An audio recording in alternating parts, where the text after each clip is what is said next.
1 second. Yeah, The baby's kicking me. He's like, he's kicking a little bit too high. All right, he's got to stop kicking me. Hi friends, welcome back to the channel. Today my name is Carly. And I'm Kim. And today we're going to be reviewing Lands of Galzyr from Snowdale Design.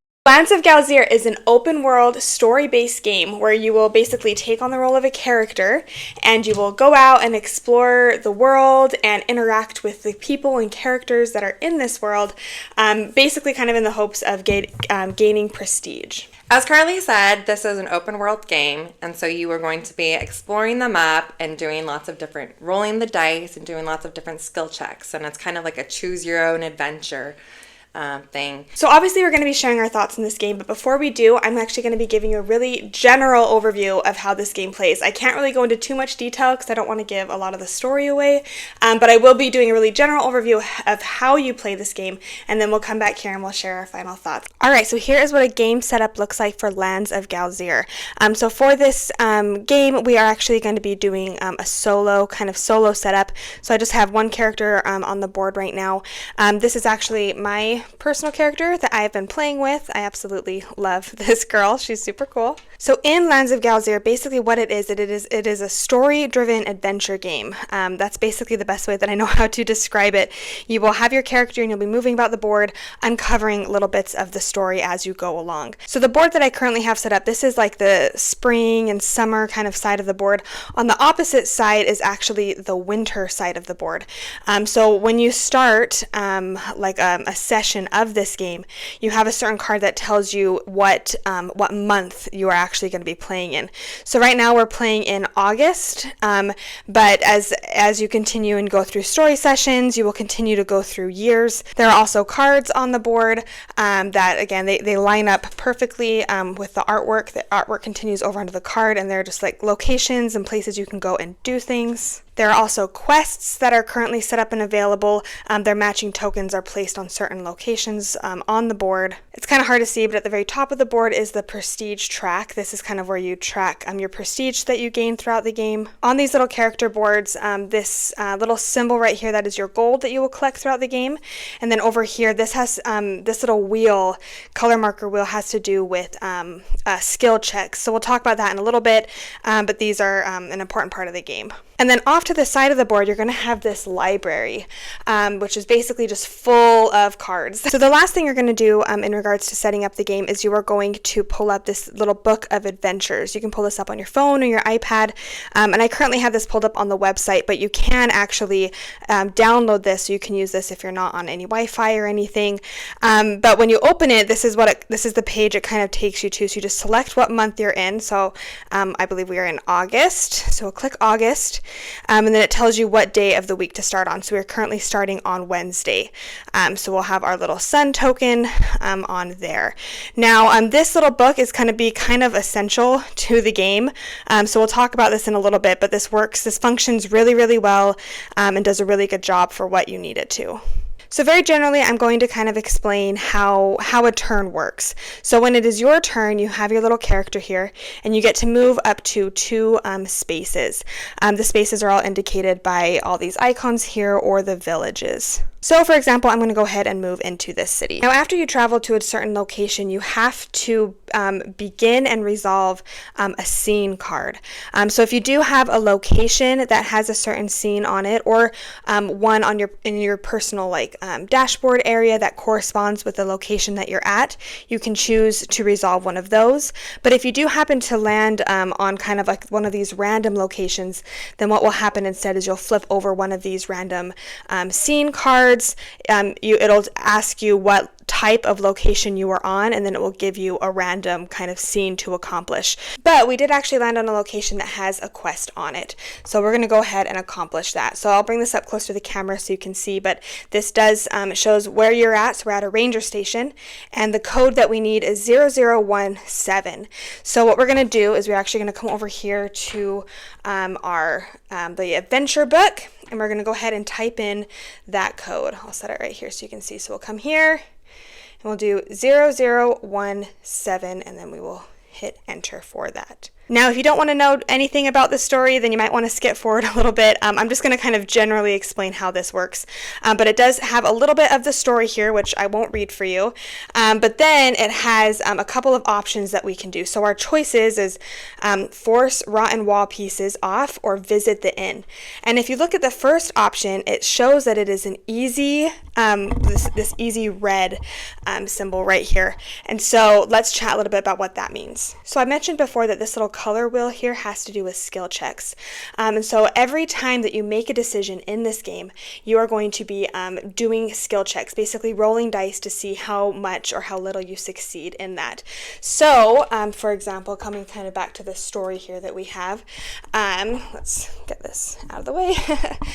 So it says if we want to try to force the rotten wall pieces off, it's an easy might. An easy might check. In the event, or in this little rule book, it has the little color wheel and what each of the colors mean and represent. But what this means is you always have these 5 black dice that you are able to roll every single time. But based on the color of the skill check that you are trying to accomplish and the colors that you have on your color wheel, you might be able to change out some of these dice to basically give you better odds of having more successes. So, for example, because my girl actually does have this orange, it looks red on here. It looks red, but it's actually, oh goodness, the typing.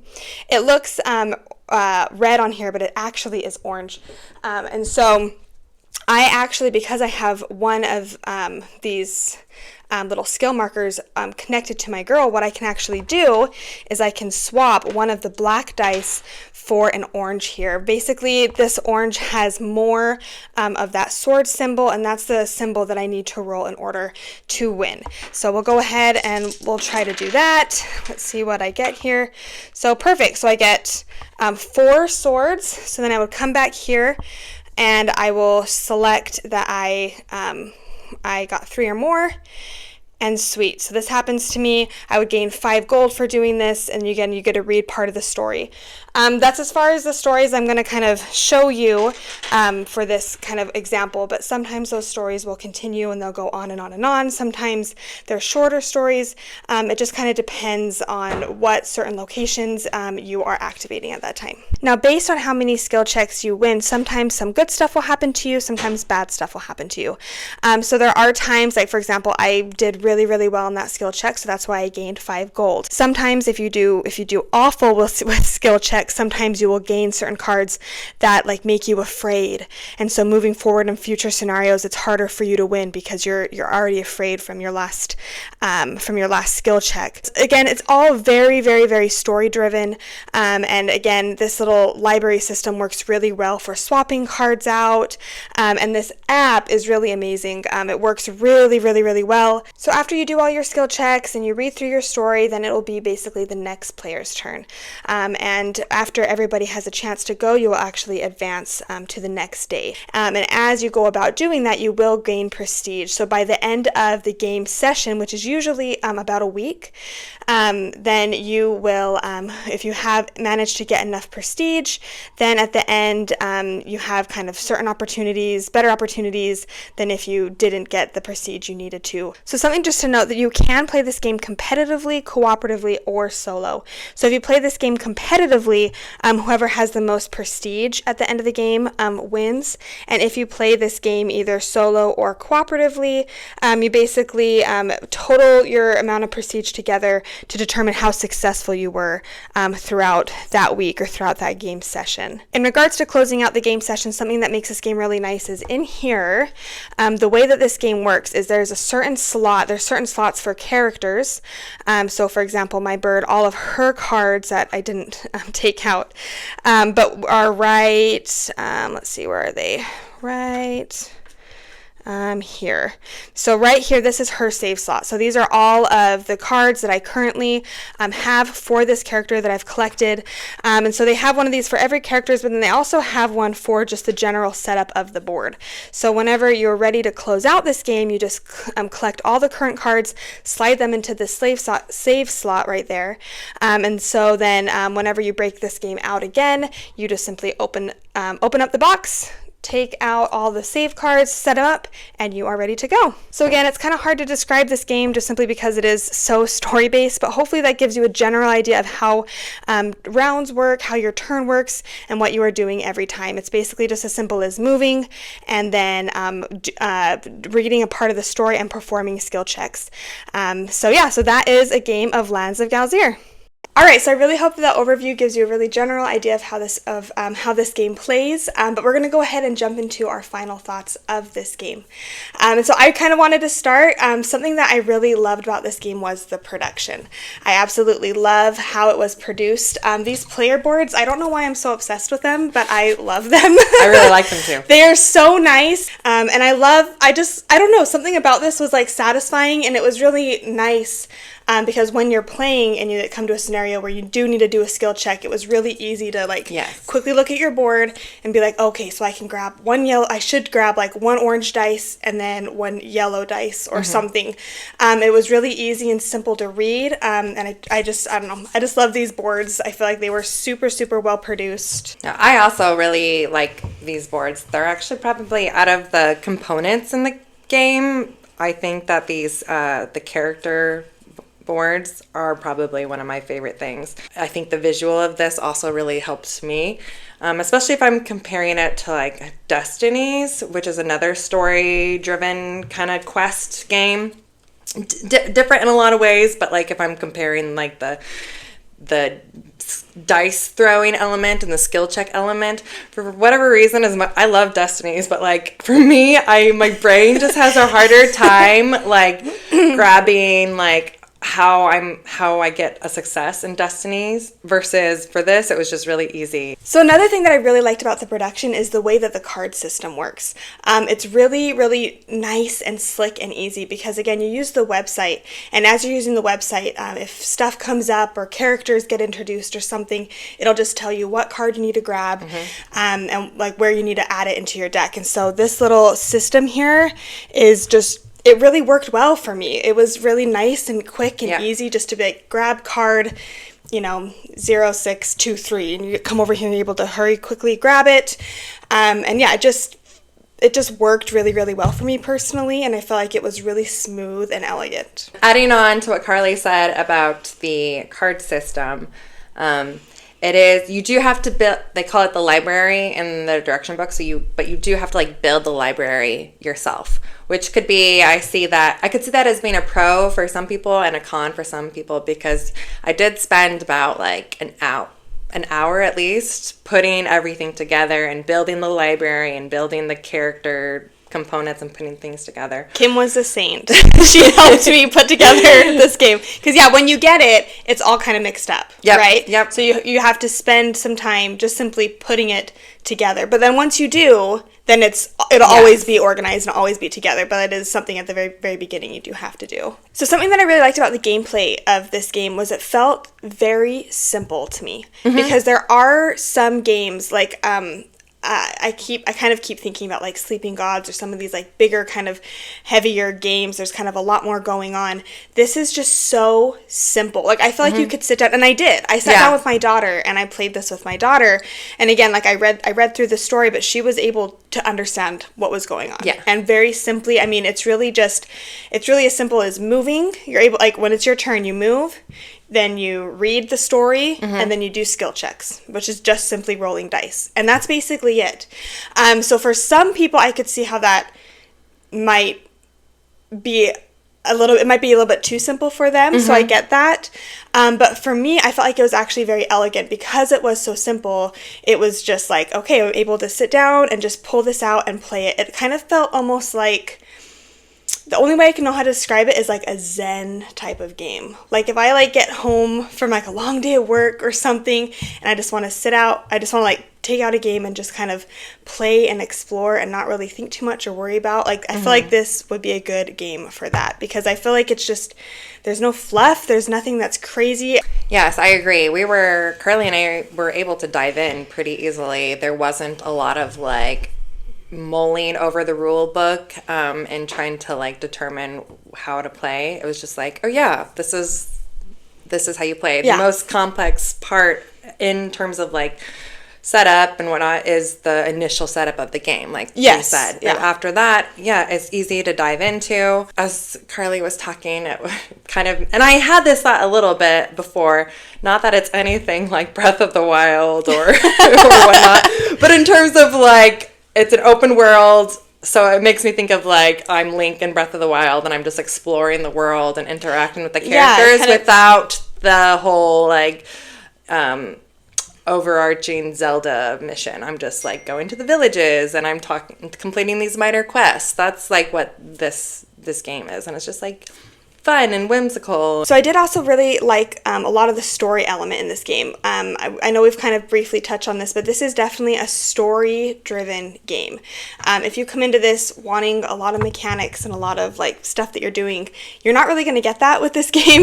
Yeah. You really come into this game expecting a story. And I liked the stories. I liked the decisions that you had to make. There were a couple moments, even like when we were playing, where like I did a skill check and like I totally just missed the skill check. I did awful. And because of that, like, didn't I get like captured and like thrown on a ship or something? Yeah. And I was like, no! And Kim was like laughing her head off at me because I got like thrown into the ship. And I feel like this game also has like a really strong thematic kind of RPG element to it.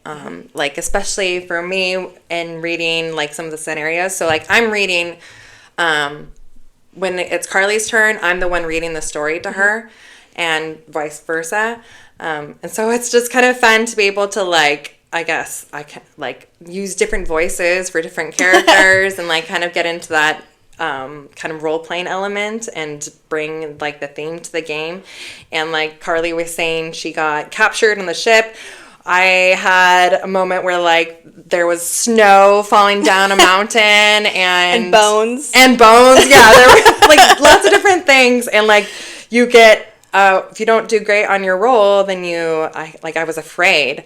And so then I had a card that I received that was like, oh, you're afraid now for this amount of time, so I could no longer perform like the difficult tasks because I'm too afraid. So I really kind of enjoyed like the way the theme, it's got a strong, fun, thematic element. As far as player count goes, I loved this game solo and I really enjoyed it at 2 players. This game, so you can play 3 and 4. Personally, I prefer it at that solo and 2 player mark. Again, this is something we can probably talk about later on in the video, but I don't ever see a reason why I would want to play it with 3 or 4. Again, we'll go into those reasons a little bit later, but at solo, I loved it, and at 2 players, I really liked it still because you're always engaged, like you said. Like when Kim mentioned, when it's Kim's turn, I'm the one that's reading the story to her, handing the cards to her, and then vice versa. So you always feel engaged throughout the game, even at 2 players. I mentioned before how I kind of like this is an open world game, and I kind of compared it to like Link and Breath of the Wild and exploring, and I like that element. So I agree that I think that this is a great solo player game. And I'm not one that's like big for solo games because I like to play with other people. But I think of it in terms of like, yeah, I want to sit down and I want to go explore like the in Zelda. So, and I can do that with a board game now. And that is like so intriguing and exciting. And I don't have to like wait on someone else to be able to do it. If I just want, a zen evening, like you said, and I don't want to be staring at a screen, I can go ahead and pull out Lands of Galzyr instead and kind of have that experience of playing an open world game. The different locations on the map, like whether you're in the mountains or in the woods or in like a village, that also like affects like what happens on the card and whatnot. And so I think that's why you had like the bones raining down on you, because you went through like this paths. Narrow mountain Yeah, paths. I think it's just, you really see that interesting element of how the seasons are changing, time is passing. Another thing that's really great about this game is people are able to jump in and jump out of this game really at any moment. And the saving system is so great. So you have 4 characters. You have a bird, that lizard thing. More. You have a polecat, and then you also have a frog. And so it's nice because as you go on, you're going to be obviously collecting cards and kind of changing up the cards that you have in your hand a little bit. And when you decide that you're done or you want to stop playing, literally all you do is you just take those cards and slide it into your save slot. I don't think there's another game that's as simple and as easy to just, okay, let's just stop, we'll just save right here. Boom, put everything away. Yeah. Like it literally takes like 2 seconds. And then again, to set up, it takes 2 seconds. You basically just unfold the map, whatever characters, whoever around the table are going to be, you grab their save slot and you just start playing again. All right, so let's chat for a little bit about some of the stuff we might not have liked as much about the game, or stuff that we could potentially see others not liking. Yep. And so something that I kind of wanted to briefly touch on is I felt like, again, I kind of mentioned how I really like this game solo and at 2 players. The reason why is because as you're going about playing this game, again, it's you're using the website the whole entire time and you're reading from the story. So when you're solo, that's totally fine because you're just reading. It feels really fast when you're playing this game solo. You're just able to make decisions and go. When you're playing 2 players, you're still involved because you have they're doing their thing and you're reading for them, and then it flips and now it's your turn. But with 3 and 4, it's, granted, I've never played this game with 3 or 4, but I cannot imagine a scenario where I would ever want to play this game with 3 or 4, because even when we were playing with 2 players, I feel like the game was a little bit long for me, personally. I felt like it could have been a couple days shorter, like the round that we were playing. And so with 3 players or 4 players, that's just going to get slowed down so much, and you're just going to basically be sitting here waiting for them to go through their turn and read through everything they have to read through, then the next player to read through everything, and then the next player, and then finally it's your turn. And adding on to that, sometimes the turns were long, like there a lot of different, one thing would lead to another thing, and one thing would lead to another thing, and I'd be like, sorry, Carly, I guess I'm kind of having a mega turn right now. But it was, again, like, okay, because she was the one that was, like, narrating the story for me, kind of being my DM in that scenario. But in general, the things that are happening on my turn aren't necessarily information that is going to, like, affect her, because it's, like, it's all about you and your interactions, and I don't really feel like there's a whole lot of like our characters interacting or how our characters, like the choices they make, affect the choices of your character. So I think what Kim just said is kind of my biggest thing with this game, is I feel like the choices that you make and the decisions that you make, they don't really affect too much going forward, and they don't even affect each other. Like when we were playing with each other, we were both kind of doing our own separate thing. I feel like this is the epitome of like a solo what's the word I'm looking for, a multiplayer solitaire game. Like Kim's going about doing her thing, I'm going about doing my thing. You can play this game cooperatively, but you're only really playing cooperatively if you are on the same space,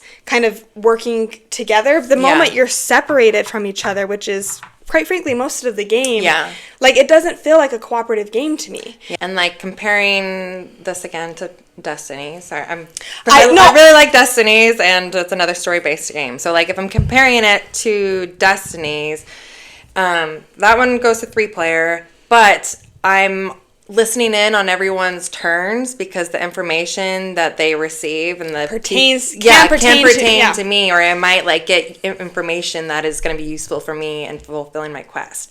And there wasn't so much of that here, which I really love that about Destinies. I love how there's an overarching story and you're trying to get, like you're trying to fulfill your destiny, you're trying to do this stuff, and really I feel like that's kind of lacking in this game, because you just kind of go about and explore on your own terms and what you personally want to do. And there's kind of no like overarching story that's like guiding you and kind of showing you the way through this game. You kind of have to put in that effort yourself. When you first start off, you have a little bit of a quest that you're trying to fulfill, but like once you do that, then it's just completely open world, and there's not like a determining thing that you are necessarily aiming for or trying to go for. It's just all explorative.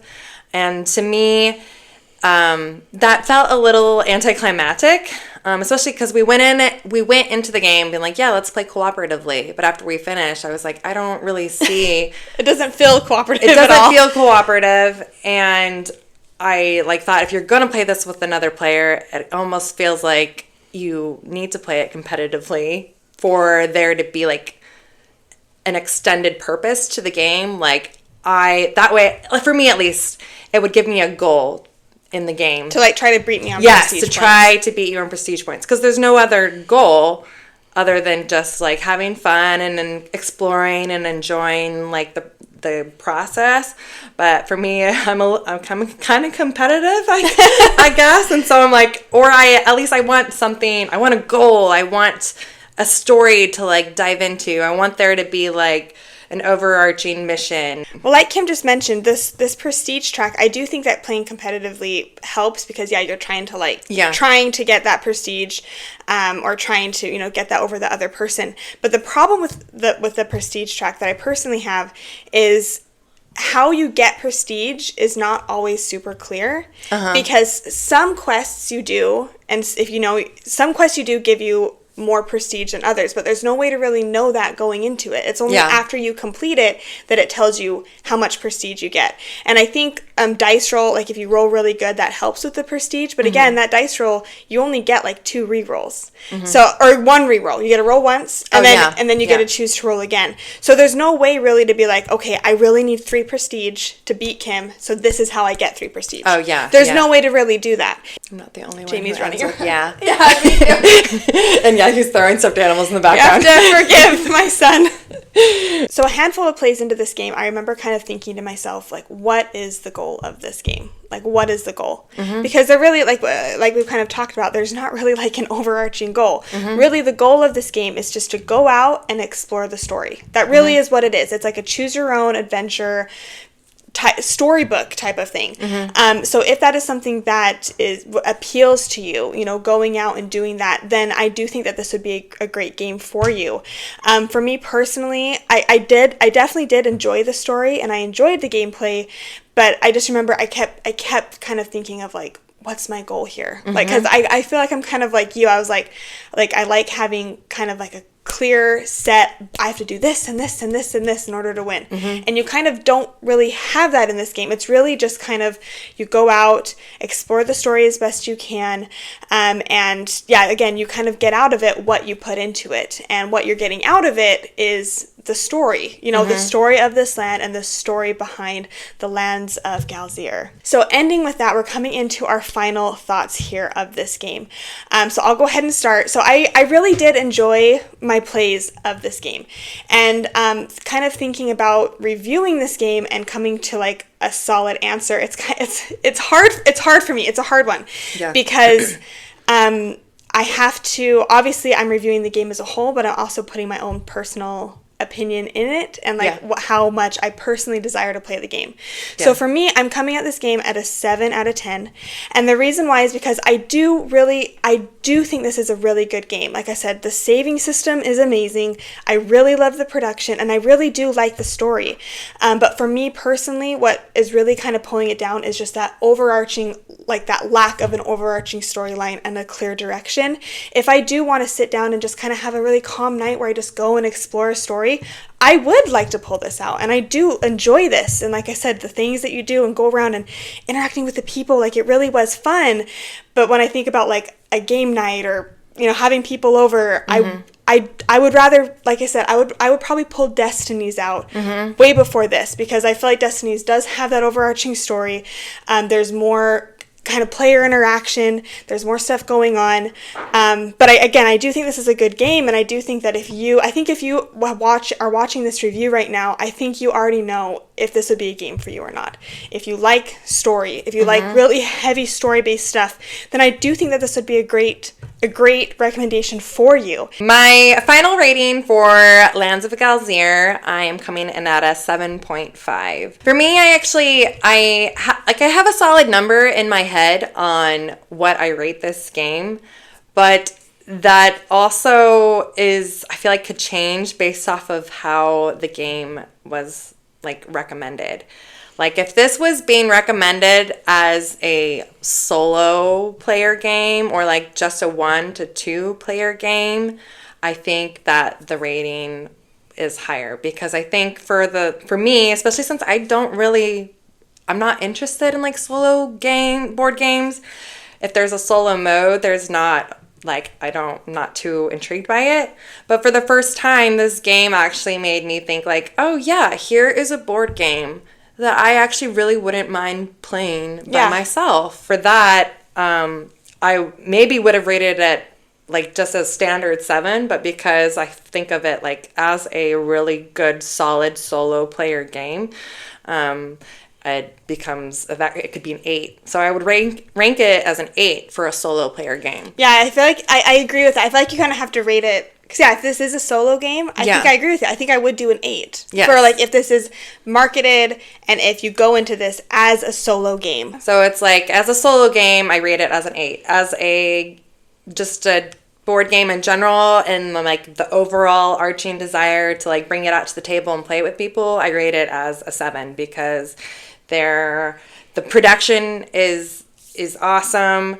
The components are great. The library system is really well done, and the story is fun. And like I said, it is happy, and I really enjoyed playing it with Carly. It's only a 7 because the thing that brings it down for me in terms of like a board game I want to dive into is that it didn't have that overarching quest and mission that I like want in a game. All right, so those are our thoughts and final ratings on Lands of Galzyr from Snowdale Design. Huge shout out to Snowdale Design for sending us this copy to review for you today. I hope that you enjoyed this video, and if you did enjoy this video, it would mean so much if you could like and subscribe to the channel. It really helps support us in everything that we are doing. Comment whether you think that you would enjoy playing this game or not. Thank you so much for watching, and we'll see you next time.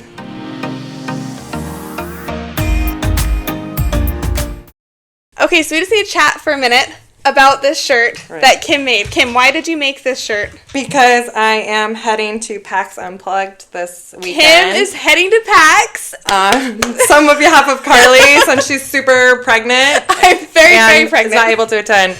I gotta turn around now. Turn around and show the back. There's the back. So Kim made this shirt because she is going to PAX.